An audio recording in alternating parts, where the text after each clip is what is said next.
We acknowledge the Yuggera and Kaurna nations as traditional custodians of the land on which we work, live and learn, and their continuing connection with the land, waters and community. We pay our respects to them and their elders past and present. All content related to this program is for general informational purposes only and contains stories and discussion around mental health that may be disturbing to some listeners. If you are concerned about yourself or someone you know, please seek professional and individual advice and support. More details are contained in our show notes. There were a couple of crossroad moments and I either turn left or turn right, and I had the strength of character at the time to turn left. I may come across as this guy that's got it all together. Deep down, I'm deeply flawed in so many wonderful ways, I hope. That's international best-selling business author Andrew Griffiths, and this is Reframe of Mind. The podcast that cuts through the platitudes and gets to the core of living authentically, challenging our assumptions and improving mental health with the guidance of good science, philosophy and learning from other people's lived experiences. And we're your hosts, Louise and Andy Leroy.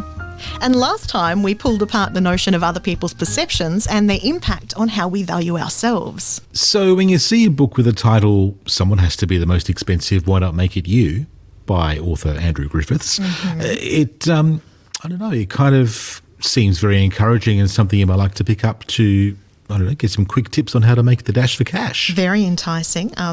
But the layers within Andrew Griffiths' book actually contain an exploration of the fundamental value of knowing your own self-worth, which we love. Yeah, and Andrew's bigger story in the book actually shows us that the worth you think you can charge is directly related to the worth you believe you have. Yeah.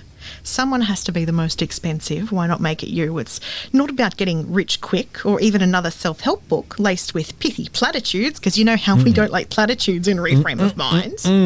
No, Andrew's story actually gives us that chance to ponder the choices that we make in life and how we support ourselves, or not, in the process. Now, just a bit of background. Andrew Griffiths has written 14 books and they've been sold in over 65 countries around the world, and he's presented over 750 keynotes, workshops and presentations for a huge range of organisations in 25 countries. Yep. Clients include everyone from new and aspiring business owners right through to global companies and organisations like the European Union, CBS, Hewlett-Packard, many more. So Andrew Griffiths knows what he's talking about when it comes to business. Oh, yeah. He's been authoring for over 20 years and, like I said, 14 best-selling books to his name, translated into 10 other languages. He's officially Australia's #1 small business author. He's been an entrepreneur for 35 years. Yeah, it's amazing. But this is a mental health podcast, Andy, not a business podcast. So how does Andrew's story fit in the context of looking after our mental health? I'm glad you asked. Because if anyone had an excuse to fall into a heap over their early childhood experiences and not make a life for themselves, it's Andrew Griffiths. But that's exactly the opposite of what he has done. Andrew was orphaned as a child. Him and his sister became wards of the state, which is not generally a common recipe for success later in life. So how did he come to own his first business at 18 and go on to be Australia's #1 small business author? That's a big question that overarched our conversation with him about how his life has given him plenty of food for thought and opportunity for growth to share with others. When I started in business, I had a real poverty mentality. I grew up, had an unusual childhood. I grew up as an orphan, all that kind of stuff, and had a lot of violence and abuse as a child. I didn't have a lot of self-worth. And there's often a bit of a relationship between undercharging or not charging what we're worth, or, small business poverty mentality even, or just a poverty mentality in general, and our upbringing and our childhood and all the rest of it.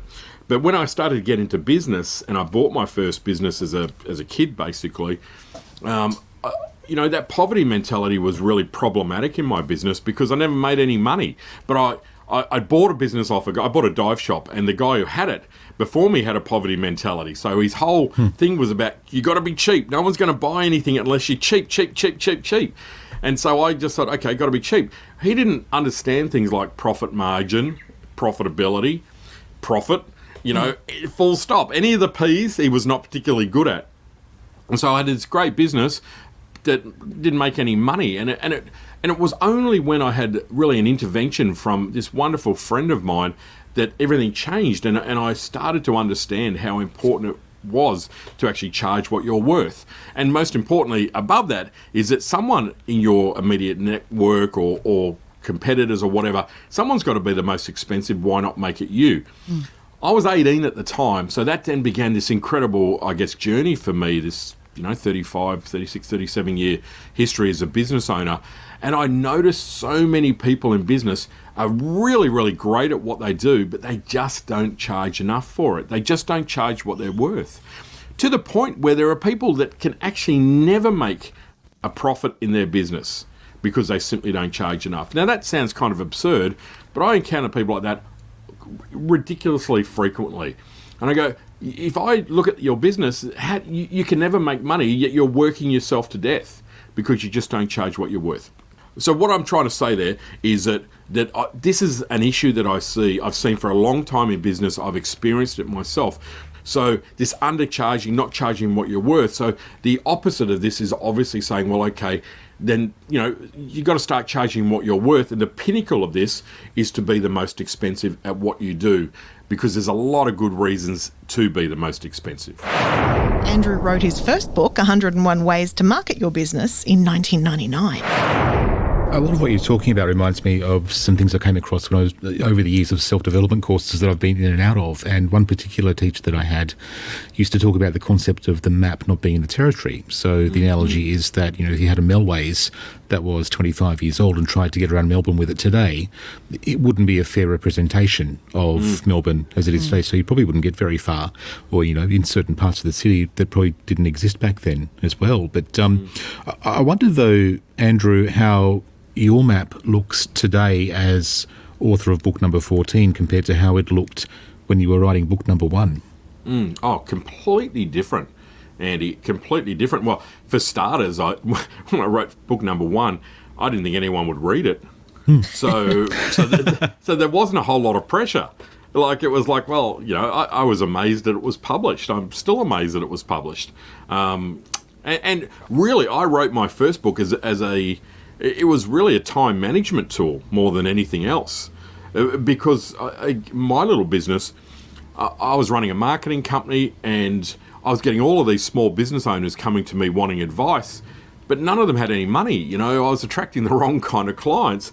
And so, literally, I'd spend all day long talking to people and offering advice, but not getting paid for it. So I was basically running a not-for-profit. And most small business owners can relate to that. But I was getting asked the same questions all the time. So I wrote fact sheets and put them on the wall in the office, so that if people want to know how to do a sales call, or how to make a brochure, or how to, how to make their invoice, how to get paid quicker, whatever it might be. And literally one day I had like 50 of these fact sheets on the wall, and people could come in, or we would fax them back then out to people. I just thought, wow, these are great. These are really saving me time now. People can just come in and access these. And that's when I just had the idea, if I wrote another 50, I could put them together in a book, and bang, there'd be 100 of these ideas, and that's when 101 Ways to Market Your Business came from. And I was lucky, and it got published, and that was the beginning of my writing kind of world. But you're so right. Back then, I mean, one of the biggest concerns to me was this book all of a sudden was at airports and in shops, and it sold a huge number, was now all of a sudden I was the marketing expert. And I'm running a tiny little marketing company in Cairns, middle of nowhere, kind of going, no, I'm not. I haven't got any marketing qualifications. I'm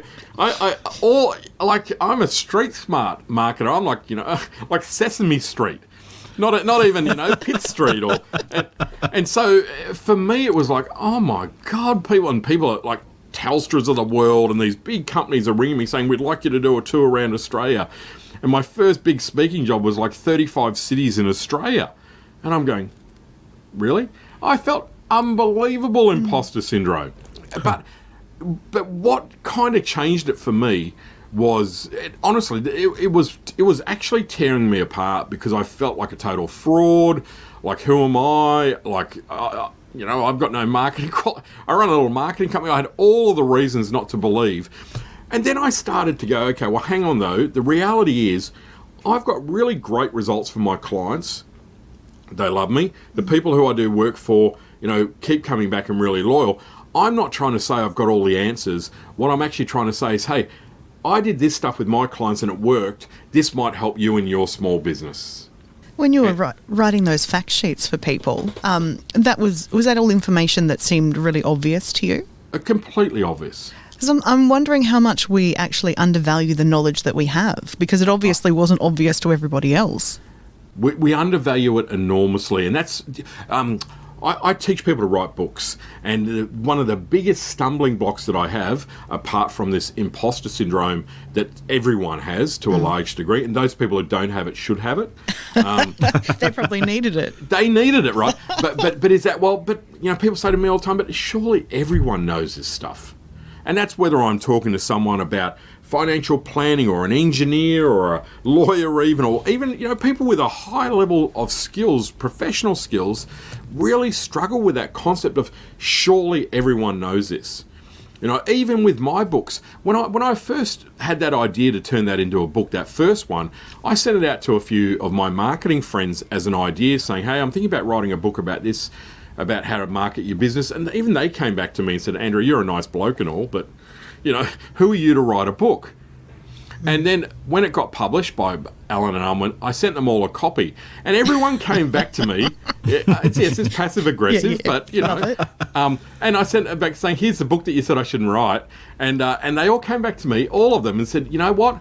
I could have written this book," and I very kindly said, "Yeah, but you didn't." And it's a lot about. Everyone has got problems. Everyone's got all these issues. We all want stuff solved. And there's this hunger. We're looking for people to say, well, how did you solve yours? How did you lose weight? How did you have a better relationship? How did you get healthier? How did you do this? How did you do that? How did you grow your small business? So, Louise, it's a great point.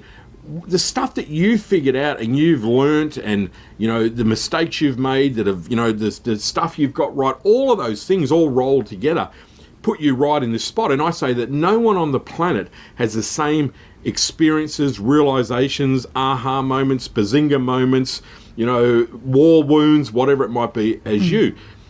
And that's we've all figured stuff out, and there's value in the stuff that we figured out. And once you appreciate the value in the stuff that you figured out, that's when things start to change. My entire business is about teaching other people the stuff that I figured out. I was thinking the imposter syndrome. Oh. How are we going to overcome that? Because I think that's what holds a lot of us back, is that, yes, we have the skills, yes, we are the best at what we do, but somewhere in there, maybe someone along the line has told us that we're not worth that because it serves their own self-interest. And we believe it. We believe that about ourselves, that, we don't deserve these things. And it's a really important point, isn't it? Because, I get that. I hear that myself.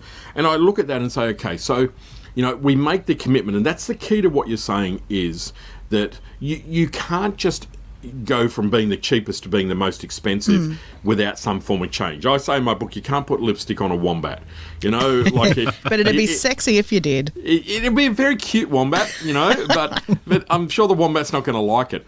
So again, there's a few kind of weird elements in here.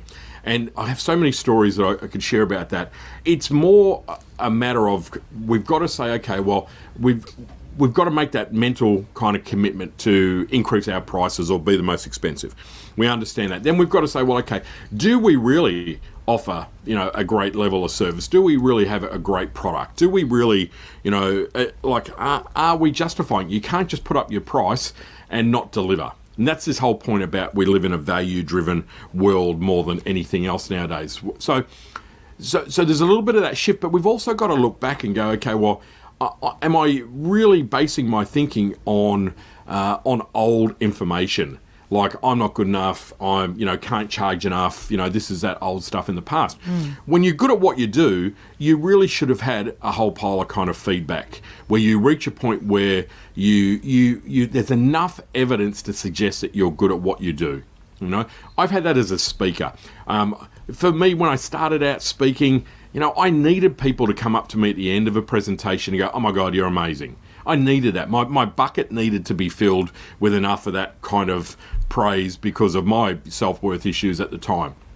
But then I reached a stage where I didn't need that. I didn't need that feedback at the end of it because I knew that I was good at what I did. I knew I did a lot of work. I put a lot of energy into my speaking, my writing, my books, etc.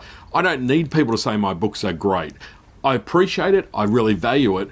But I'm really confident in my information because I've had enough feedback from others along the way. So that's kind of one element. The second part is we've really got to be able to benchmark ourselves and go, well, okay, so how do we know that what we're doing is better than others? How do we know that our level of service is better, our products, etc.? I mean, many, many years ago, one of the few times in my life when I've had an actual real job, I was selling cruises on the Great Barrier Reef. And there were 3 of us in this space. And the first thing that I had to do when I started that job was I went out on our cruise ships, then I went out on the 2 competitors' cruise ships. And it soon became very clear that we were not the best. And it soon became very clear who was the best, and that's why they charged the most. We were the cheapest. And actually, that was kind of right, because to be honest, we were pretty crap at what we did, you know. And if we try to sell ourselves as the Rolls Royce of cruises on the Great Barrier Reef, it wouldn't have worked because we weren't. But it was really interesting, and I think about that experience often because it really did show me why were these guys the best. Because everything they did worked. They went to a great part of their reef. Their boats were better than our boats. Their crew were better than our crew. Their lunch was better than our lunch. Their toilets were cleaner than our toilets. Their coaches were not. You know, they did everything well, which meant they could charge an extra 30% on that. And so, Louise, I guess the answer to the question there is when the demon kind of raises its head, that imposter syndrome one, we've got to look back at history. What are people telling us? We've got to do some market research to say, well, you know, if we're going to make this claim that we're the best, how are we actually the best? How do I know? You know, you got to do a little bit of research on that, and you got to make sure that you're really, you know, really deeply engaged with your clients, customers, whatever they might be, to make sure that you're getting this really constant feedback, not about, oh my God, you're awesome, but you're delivering what they need, you know, you're delivering value, you're staying relevant with them. In getting through this mindset change from this poverty way of thinking into something that's going to be sustainable and actually going to be more beneficial financially, how do we make that shift without falling into those, you know, old modes of self-talk that say, look, you're just fooling yourself, you're dreaming too big. If you just plan smaller, then things might grow. But if you plan too big, going too big and too wild, then you're just fooling yourself. You'll never work.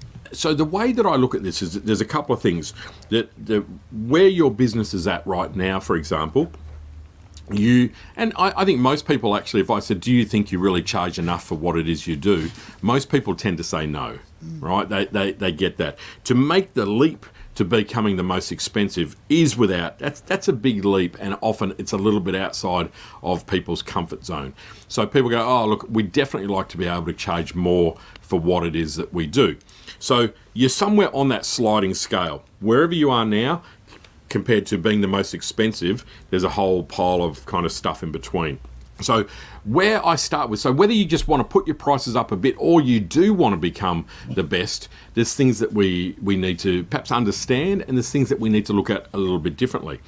First and foremost, the thing is that if you're in that space where you're, you know, perhaps driven by price and you believe that you're in a price-driven market, I really don't think we are. I think we're in a value-driven market. And I think that people understand value, and they understand that you get what you pay for. Nothing new in that. I mean, Benjamin Franklin, you know, issued, you know, quotes around that kind of concept a couple hundred years ago.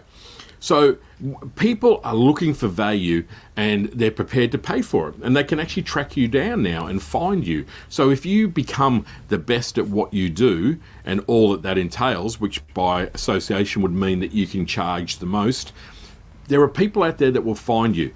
But the problem is, and I just literally had a coaching call with a lady at the moment, her current clients are all price driven, right? So they're all kind of, you know, they're cheap. Cheap attracts cheap. So she wants to break out of that mold, but the reality is to start charging more for what it is she is doing, she's probably going to lose a lot of her clients that she's got now because they don't want to pay more. All right, and that's part of this journey is we got to say, okay, if we're going to really change our business model, and I'm really encouraging people to do that, you got to say, well, you got to be prepared to lose some stuff. And you're going to lose those clients that you probably shouldn't have. You know, you're going to probably lose some staff members who can't kind of deal with being able to kind of having a model that's that's a little bit more complicated, as in we don't just sell stuff because we're the cheapest, we sell stuff because we deliver quality. You're going to probably have to battle with your own internal demons and the stories that we tell ourselves. My clients can't afford it, the market's down, the this, the that, the other. So I spend half of my time, you know, really kind of trying to help people to navigate through the fact versus the fiction of this increasing your price model. I think for me personally, where I sit is kind of in that middle zone. I mean, the feedback that I've had certainly in my career, it's been successful. You know, that praise is there, that recognition is there, but it's kind of in transitioning from having worked for someone else. You know, Different, right? Yeah, it's different. So yes, I, you know, was a success with this, you know, #1 rated morning host for, you know, 8+ years and all that jazz. People love me. Everyone says, oh, you're my favorite interviewer ever. But now that I have my own business, it's putting yourself forward. So I can no longer hide behind an employer if something doesn't work out. Is there a tip for making that mindset? Like when you know you have the skills and I don't have the self-doubt in my ability to do things. Yeah, for starters, this is really, really common and really, really normal. And I hear this a lot from people that, you know, when I was in my corporate life or working for someone else, and I had the brand, right? I had that, I'm a part of that.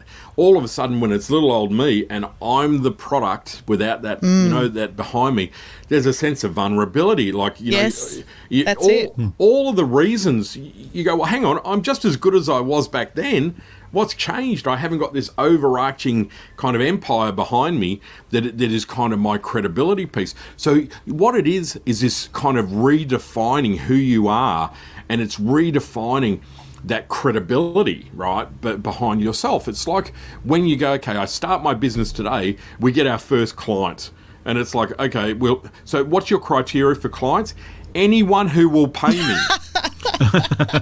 It's a very, very exhaustive and thorough kind of screening process. Have credit card, you're my new client, right? and you know what it's like. Yeah. When you're starting out in business, you sometimes pick the wrong clients, right? You have people that you do work for that doesn't end well, and it's like, oh my God, what was I thinking? I didn't know.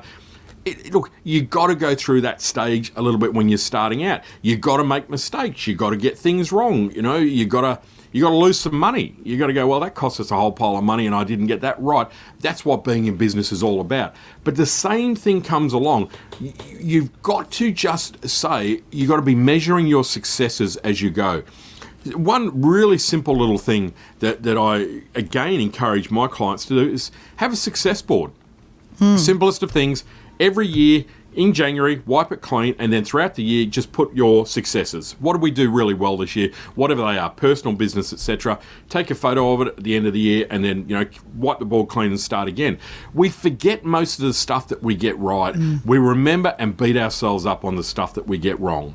All right, we remember that one project that we kind of buggered up, or that one client that was really difficult. You know, it didn't kind of work out, but we forget about all of the stuff that we got right. So over time, if we start to realise, well, you know what, this is what people are saying. This is what people are, you know, I'm getting referred more work. Now, you don't get referred work if you're crap at what you do, right? You start to get more of that stuff. And if we sat down and I said, okay, Louise, how much of your work is word of mouth referral? I would say a lot of it, right? Because you're straight away. What does that tell you? That you're good at what you do. There's people who value you. You start looking at your projects that have successful outcomes. You start looking at when you finish a project and you leave, the client's really happy. You know, everyone, there's a really positive end to it. People keep coming back to you to get other stuff done, etc. You start to get enough of that feedback if you're open-minded to it, as in you don't dismiss it without kind of absorbing it. You know, like Andrew recommended, you know, Mary, come and see me. Oh, that's really nice of Andrew. But think about what that means for Andrew to recommend, you know, someone to you. Think about the level of trust. Think about their confidence in you. We don't recommend people to stuff that we don't believe in. You know, we just got to have more of that kind of thinking, which says, you know what, I'm getting enough feedback to say that I'm good at what I do. And over time, you start to believe it. It's called, like, in the beginning, it's just business owner's bluff, where we go, oh my God, I'm super successful. Yeah, I'm going to buy a Maserati next week, and you kind of haven't got enough money in the bank account to actually put petrol in a Maserati, let alone buy a Maserati. But you tend to have a bit of bluff. That's what being an entrepreneur is all about. But over time, you do get more confidence in what it is that you deliver. Yeah. And that confidence then starts to make you appreciate your worth and your value more and more. When you were showing that book to those colleagues, your marketing friends, and they didn't believe in you, I mean, I think a lot of people in business can really relate hard to that, because you tell someone your idea and they're like, oh, someone else is already doing that. Or, oh, that's a terrible idea. How do you not let other people's negative mindset get in your way? Because it can be very easy to take on other people's opinions. I find spite is a really good tool.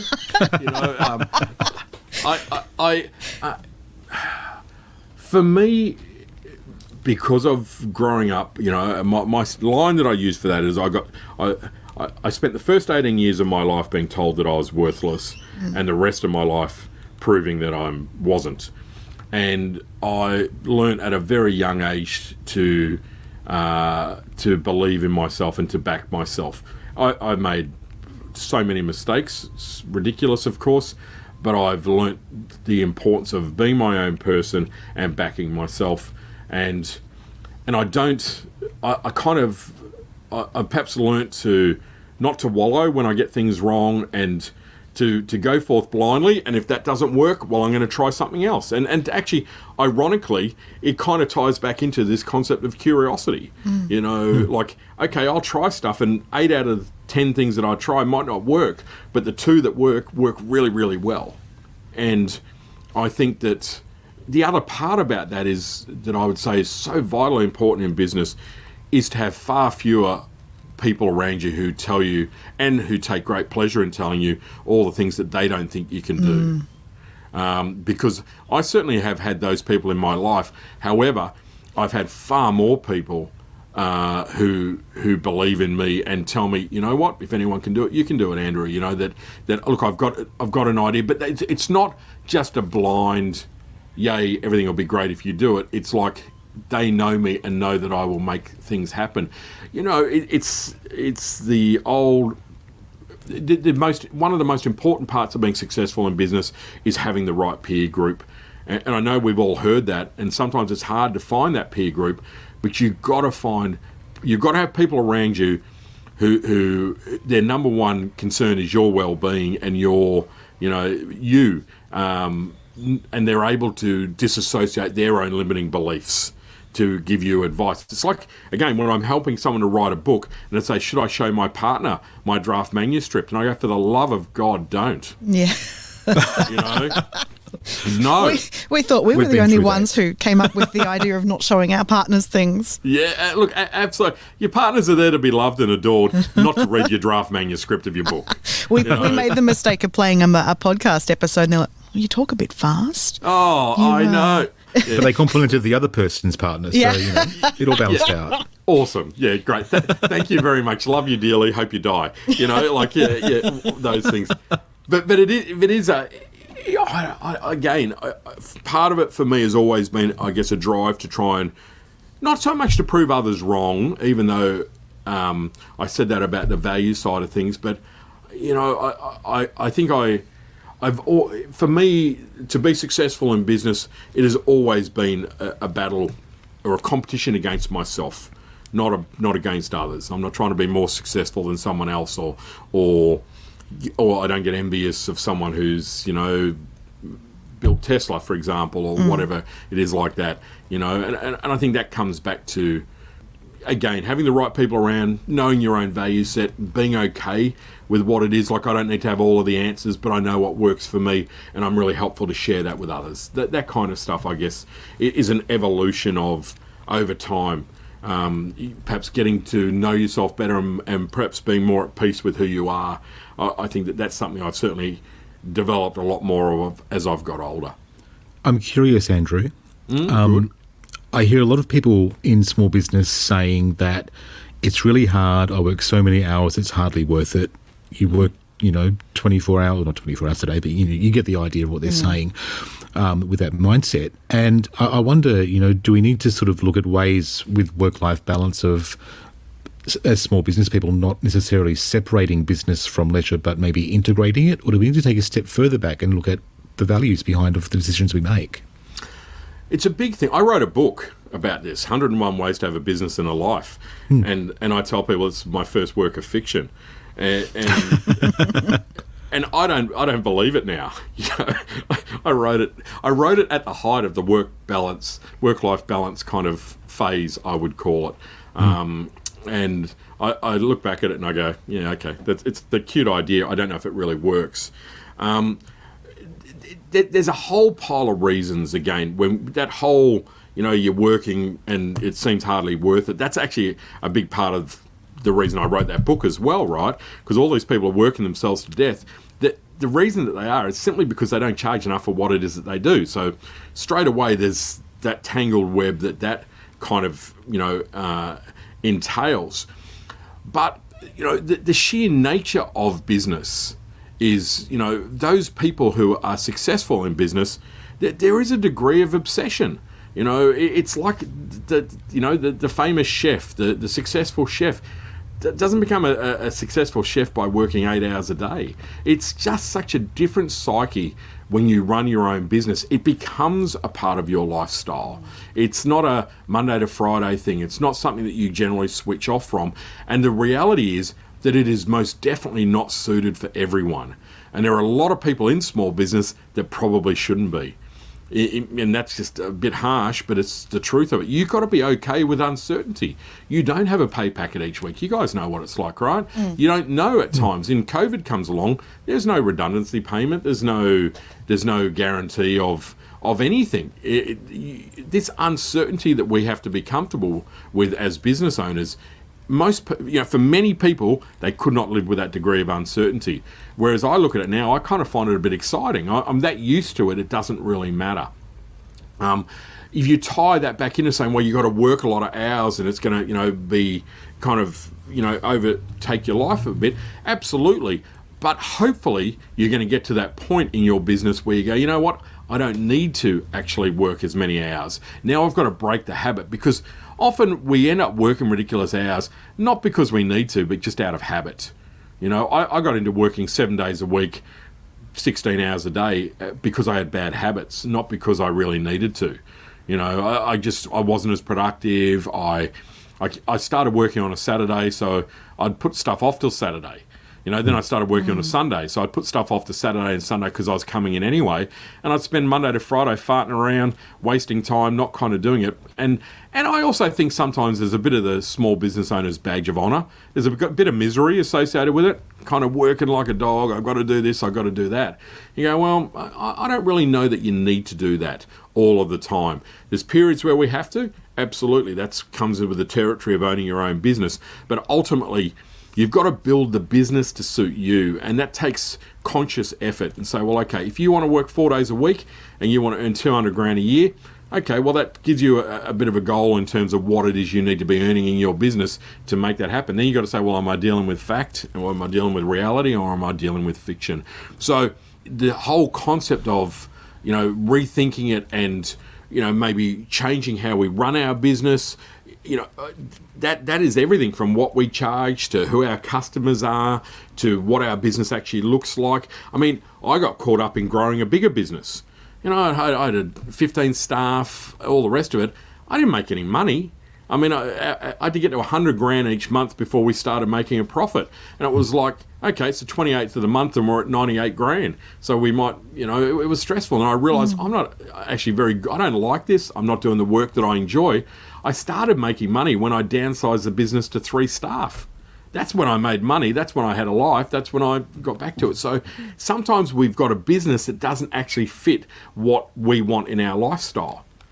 And so I'll have someone say to me, oh, look, I've got my superannuation payout. I'm going to buy a little cafe because that's going to be an easy lifestyle. And you go, you know what? The best thing is to just get a hammer and hit yourself between the eyes 3 or 4 times a day and then burn a whole pile of money. and just get it all over and done within the first half an hour. I ran into, there was a spate of people with superannuation wanting to buy motels, move to the country and have a relaxing lifestyle running a motel. And I'm going, have you got any idea what is involved in running a motel? Like, you know, like, again, poke your eyes out with a blunt stick. It'll be less painful than you know, what's involved in running something like that. So sometimes there's a bit of the fantasy of what a small business might be as opposed to the reality as well. I'm going to do a little circuit breaker here and say thanks for listening to us. If you love the show, let us know. Hit the subscribe button on your podcast app and show us those 5-star ratings. Remember to tell your friends about us and check our Patreon page for access to even more content, like extended interviews at patreon.com/reframe of mind. The more people we get talking about mental health, the more supported we'll all be. How did you get comfortable with that uncertainty? Was there a tipping moment that you recognised that it didn't bother you anymore? I think I started to look at it more as excitement. People ask me, you know, why have I been in small business for so long? You know, part of it is the freedom. I like to be my own boss. The other part is I'm probably unemployable. The third part about that is I never quite know what today is going to bring. I never quite know what my email is going to have when I open it up. I never quite know who I'm going to meet or what my experience will be like or whatever. And so that uncertainty for me, whereas it used to be a sense of uncomfortableness and freaking out, now I kind of look at it and go, well, actually, I kind of find it exciting.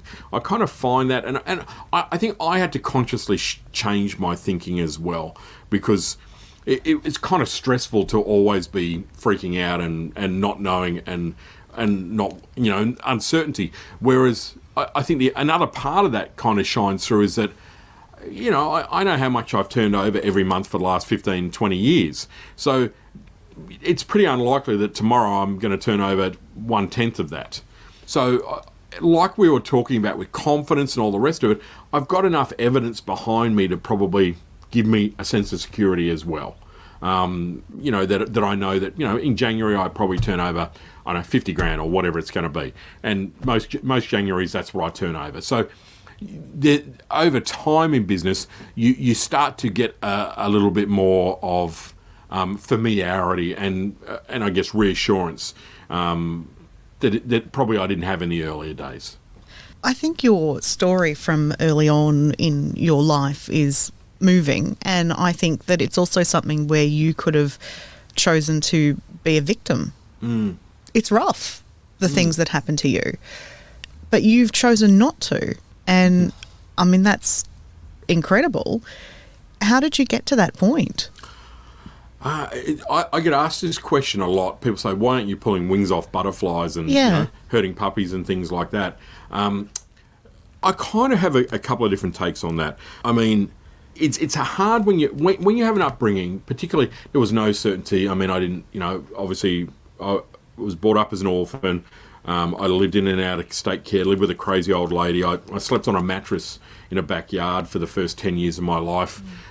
Incredible violence and neglect and all that kind of stuff. So, and I did go down a very predictable path of alcohol and drugs and stealing cars, and you know, it was a very clear path because you know that's what fitted. That's what fitted that kind of life. That's who you hung out with. That's who you know. Bad people accept other people's bad behaviour. You know, a friend of mine who was a heroin addict for 20 years said the hardest reason to stop being a heroin addict is not to give up heroin. It's just that I need to lose all of my friends who are heroin addicts. And the problem is that they all accept my horrendous behaviour because they're the same. And you're totally unconditionally accepted by other heroin addicts because they get it. So he said, if I didn't have those people in my life, how would I survive? So I went down that predictable path, but then part of it for me, I think, was I am very much an optimist. Even throughout all of that, I never really felt like a victim. I didn't know any alternative. It's just that's what my life was like. And even, I remember once I went to a friend of mine's place, like where I lived with this crazy old lady, we had a Christmas tree up all year round. And like, I just thought that was the norm. I remember going to a friend of mine's place and it was like middle of the year or something and they didn't have a Christmas tree. And I said, oh, where's your Christmas tree? And he said, oh, we only put it up at Christmas. I went, Oh, that's a shame. Don't worry. You know, things will get better. And it's all a matter of your perspective, right? Yeah. Your you know, how it is. So part of me, I think, was inherently optimistic, and I think that I do have an optimism gene. And my sister, sadly, she didn't, and she died at a young age. And it was like, she didn't have that optimism. No matter how hard she tried, it just kind of beat her. Yeah. And so I was optimistic, but the other part of it for me was that I was very fortunate in there were a couple of crossroad moments, and I either turn left or turn right, and I had the strength of character at the time to turn left. And they were very pivotal moments, you know, like get in this car right now with these guys and go, or go inside, grab your bag and get the hell out of there. And I had a few of those moments early on that helped me, you know, break away from that life. And that really set the scene for me for the rest of my life, in terms of kind of being my own man. And, you know, and a lifetime of trying to become a better person and letting go of stuff. You know, people are hanging on to so much crap for so long. I mean, I see people that are 80 that are hanging on to stuff that happened to them at 15, and you go, I get it was horrible. I'm not trying to take away from the horrible nature of it, but you've been a prisoner to what happened to you when you were 15 for 65 years. You know, that situation one, you got to let go of stuff. Easy for me to say, I get it, you know, and I'm not trying to have a pity competition and levels of stuff. But if I hung on to every bad thing that happened, every horrible thing that another human being had done to me, like seriously, I would have been dead ages ago, simply because it would have eaten me up and destroyed me from the inside out. And I learned at that fortunate young age, I have to let stuff go. What do you think has helped you to make better decisions through life? I think having a really clear value set, Andy. I know what my values are. I know what I will do and I won't do, and I'm really clear on my own integrity. And you know, that's sometimes hard for other people, because they say, man, you're hard to be with because, you know, your expectations are so high of how people should act. And that's, you know, I'm toughest on myself for that. I have a really high value set, and I don't really know where that came from.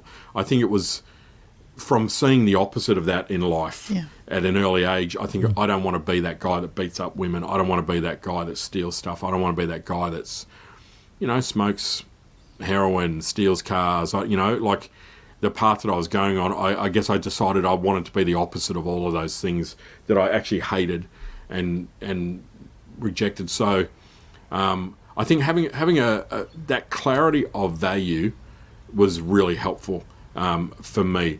I think the second part of that, though, is when I was that age, when I was 17 or 18, I think, you know, I looked at life as everything was so black and white, and in the middle was this tiny little grey area. You know, it's either right or wrong, and then there's this little kind of grey area. What I realise now at 55 is there's this giant grey area and a little bit of black and a little bit of white on either end. and I think that has probably, as much as I hold myself to a really high value set, I really appreciate and respect and understand that how other people are, and being okay and knowing that it's, you know, just because I'm like that doesn't mean everyone is like that, or I should expect that of everyone else. So I've learned to be a lot more understanding and accommodating, and realising that the black and whites, you know, the black and white absolutes don't translate a lot when you are thinking about how others are. And, you know, like this whole thing we're going through at the moment, you're either, you know, a tin hat foil wearer or not. I'm going to dislike that person now. I might have known him for 20 years, but because I disagree with them about vaccine, they're not going to be my friend anymore. I go, I don't want to be like that. I just want to go back to that stage of being able to still love someone and be able to disagree with them, you know, and you know, or disagree with them and still love them. So yeah, I guess over the years, this constant mission to just become a better version of myself. I mean, it's a bit of a cliched answer, but it's really true. You know, every Friday morning, 10 o'clock, I ask myself a simple question: how am I better as a man this week than I was last week? You know, and some weeks I am, and some weeks I'm probably not. You know, but I want to ask myself, and I ask myself, how is my business better this week than it was last week? That constant effort to try and be that better version of myself it's only a competition I'm having with myself. There's no one else involved in it. It's just me that I'm trying to be that better version of myself.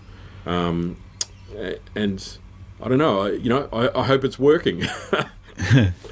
I like that idea of being able to just simply be able to disagree with people and retain that friendship, retain that relationship. What if that turns in a direction where their behaviour starts to become abusive or unacceptable? Great point. Well, look, I've had that experience. I met my father when I was in my 23 or something like that. So I didn't know he was alive. I thought my mother and my father were dead. When I was running my own business, it was pretty successful. Then I turned it around, and I met him, and it was I had the phone call, Andrew, I'm your father, kind of phone call, very very Darth Vader-ish, I might add, and we met up and all the rest of it, and I learned very very quickly that this chap really what he wanted was money. Yeah. I picked him up at the airport, and on the way from the airport to my place, he borrowed $200 off me, and it was like, wow, okay. So we're under the guise of, he didn't have his card. I didn't really care. Who cares? I'm meeting my dad. It was like amazing, and I held him in this high level, oh my God, kind of status, because you idolise your parents when you haven't had them around. You assume that they were amazing. And anyway, it was very clear very soon that he was about money, and he was an alcoholic, raging alcoholic. And so I literally, within, I think, 2 days, said, look, I'm however old I am, 25 or something like that, I don't need an alcoholic in my life at the moment. If you want to have some kind of relationship with me, that's fine, but I'm only going to do it with you if you're sober. And I never heard from him again. And to be honest, I haven't lost a moment's sleep over that. I didn't need a drunken alcoholic father at that age. I would have liked to have had a relationship with him, sure, but I didn't need someone like that in my life at the time. So, and people have said to me, oh, but he's your father, and you should, and you should do that, and you go, I don't think so. I don't think so. I gave him a choice. It wasn't for me at that stage, and that's what I mean by this high moral value thing. It can be, not easy for everyone, but I knew what I wanted in my life, and I knew what I didn't want, and that's that example for me that, I'll be supportive, of course, of people, and I would kind of, do what I can, but I also, I have a very low tolerance level for bad behaviour, or people not, perhaps treating me how I would want to be treated, or treating with respect, and I would expect them to hold me the same way. It's an interesting one. I often think that the things that we've experienced, like those kind of extremes, like especially from parental behaviour, where perhaps they've been cruel or mean, I sometimes think that that's driven me too to like, I wouldn't be who I am if not for, or I suppose in spite of, to prove that I'm different than that. And I feel like I get that from your story too, like that your values are so strong, particularly with things like wanting to spread kindness in the world, because you've so completely understand what it's like to not have kindness. Yeah, absolutely. And also, I don't know, you got to find ways to reframe things. Yeah. I think, to come to terms. I had this amazing experience. I've never met my mother, and I wouldn't know her if I walked down the street. And I've got one kind of old photo of her when she was a teenager, and it was interesting that I did this kind of therapy session with a lady, and I think it was part of a program of some sort. Can't really remember. But I remember her saying to me, name the person who's had the most influence on you. And I said, without hesitating, I said, my mother. And I went, wow, okay, that's kind of weird. And we spoke about that. And I said, I've never met her. Don't know how could she have possibly had an influence on her. And then the more we spoke, the more I realised, to be honest, I was pretty pissed off with her. I was pretty grumpy that she had left. I mean, I would have been a pretty cute little baby. I was 6 months old, and she, how could she possibly, go away? My parents had left us with this lady up the road and had gone. And then, as we talked about it more, it was really interesting because this lady's therapist was saying, okay, so let's think about it. So your mum was 17, unmarried, with 2 children in Perth, or in Melbourne actually, in Melbourne at that time, and she'd been, her family had disowned her because she had children out of wedlock, 1960s Australia. She was in a relationship with an Italian guy, and that was, that wasn't good. There was a lot of alcohol and booze, which, around apparently, all this kind of stuff. And so do you think that her leaving you with this old lady was an act of neglect, or was it an act of love?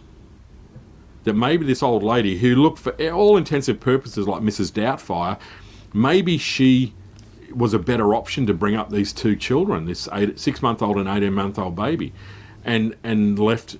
And you know what? It doesn't matter whether that's the truth or not, but that's the truth that I choose to believe. And that's an interesting shift for me, because I have nothing but love for my mother. And I look at, I don't feel bad about her leaving me, even with my father, I don't have any angst or any of that kind of stuff. I just chose not to have him in my life unless he stopped drinking.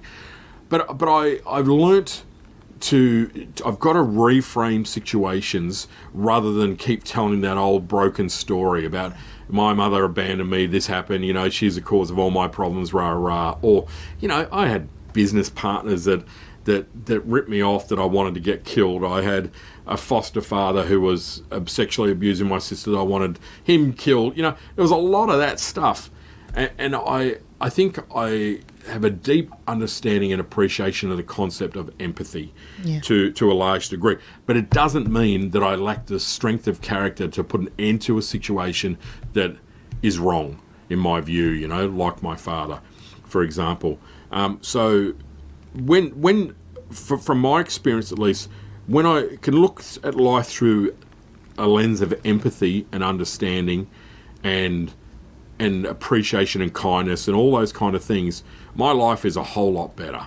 My life is so much better when I do that. And I think it's very easy to let the bitter and twistedness of life that many people experience kind of take over.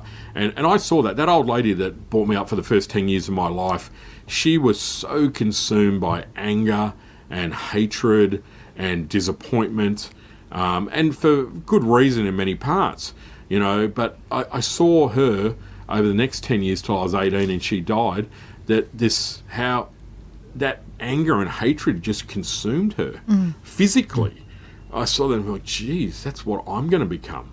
This angry, twisted, bitter old man, and it was like, wow, I don't want that. So this is really like a therapy session, guys. This is awesome. Thank you. Thank you, yes.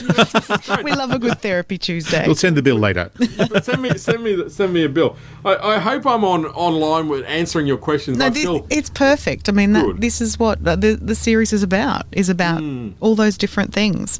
One of the things you said earlier, you said, I can't read my own handwriting, but but it was something about not the competition being only against yourself and not against others. And I wrote next to that the word, so what do you do when those feelings of jealousy crop up? And I think it's going to be a similar answer to this, because we're talking about something very specific and traumatic and personal, deeply personal. But what happens when you're in business or something else, and you see somebody else having that success, or someone's achieving something that maybe you thought you should have done, and should's a loaded, terrible word. But how do you kind of combat those smaller feelings, those negative smaller feelings that also hold us back? I mean, I have pangs of them, without a doubt. I mean, there's times, as an author, you'd like to sell, 100 million books. I'd like to be J.K. Rowling. I'd like to...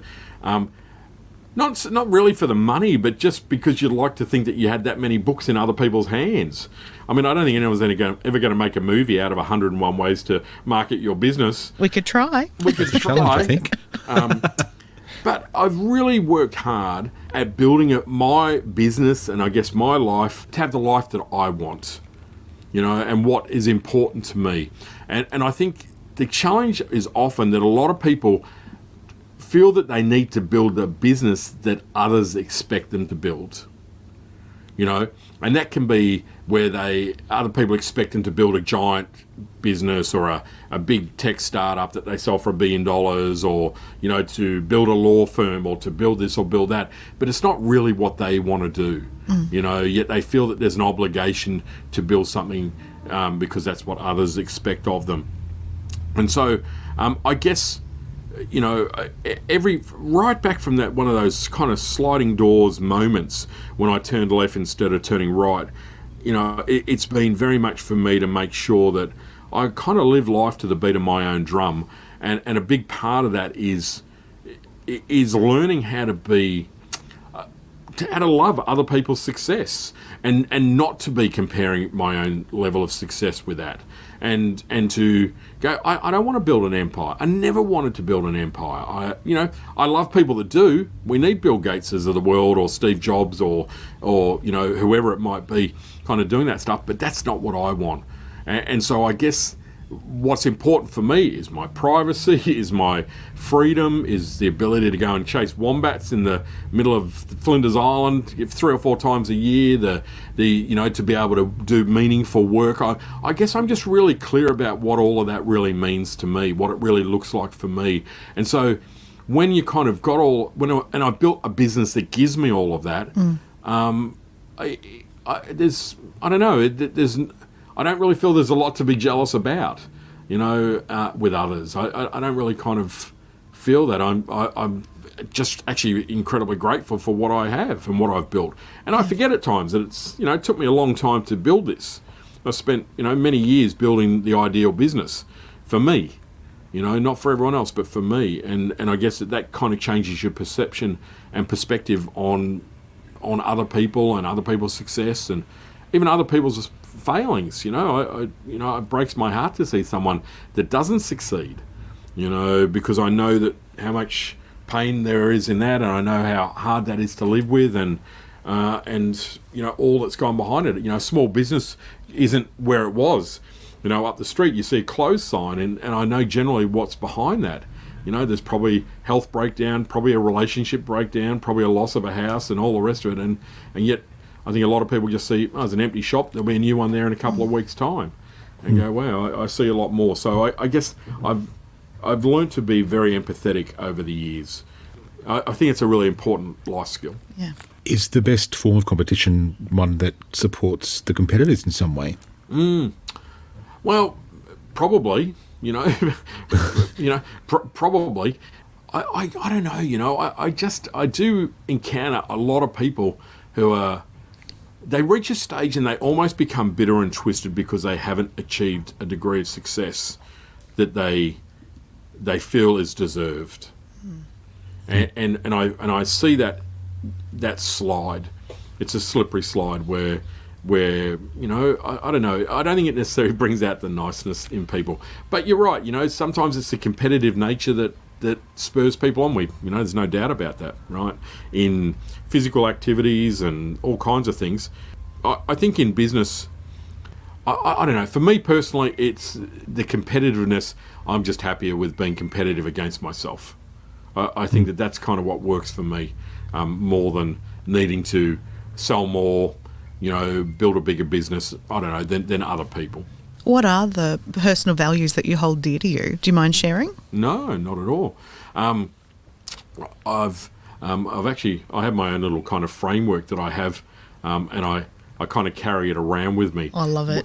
Where I've got my own little 10 frameworks for that, and I just kind of, let me just bring them up. Simply again because of that whole concept of what are my values to live for. It was so good for me to really have it in a visual format so that I can use it. And I share it often.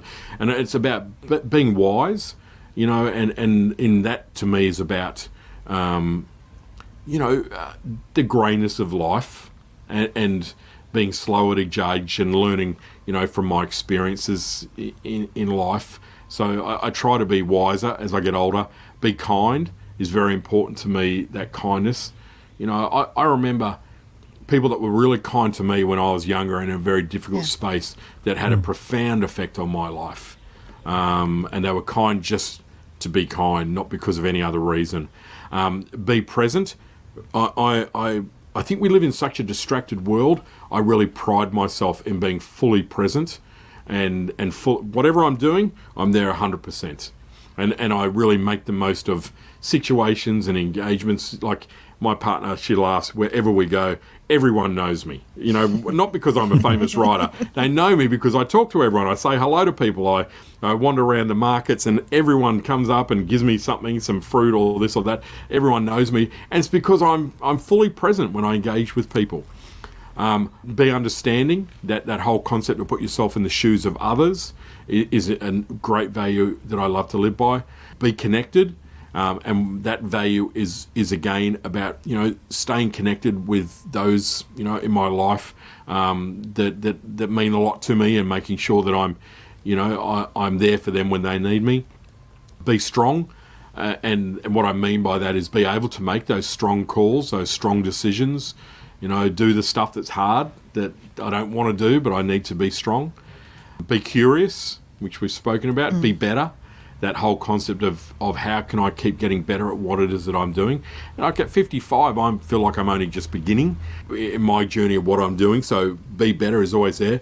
Be natural, and what I mean by that is embrace nature. Nature is a big part of my life, and I love going to wild places and seeing wild animals, and my big fascination and curiosity is about all things living, and I immerse myself in that a great deal. And the last one is a funny one. It's called La La Love. And I have a little dog who's just is this total unconditional love, and she reminds me about this joy of unconditional love, and so they're my 10 values, and again, I don't worry that some of them might go, it's a bit corny or it's this or not. They're my things that I try and live my life to, and just even having them written out like that in a little document, just kind of helps keep me on track.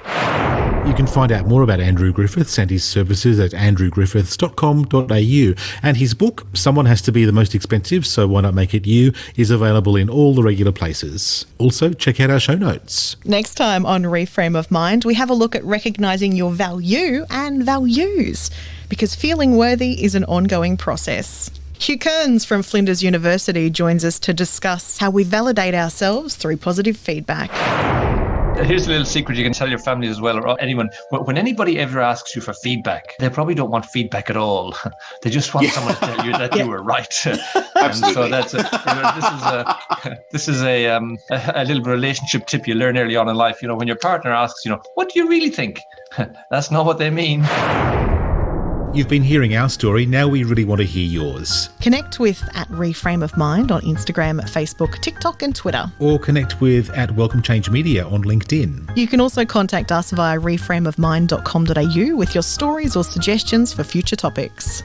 We'd like to thank today's guests for sharing their personal stories and insights. And for more information on any of the subjects, guests or references used in this episode, please see our show notes or reframeofmind.com.au. Reframe of Mind is a Welcome Change Media production.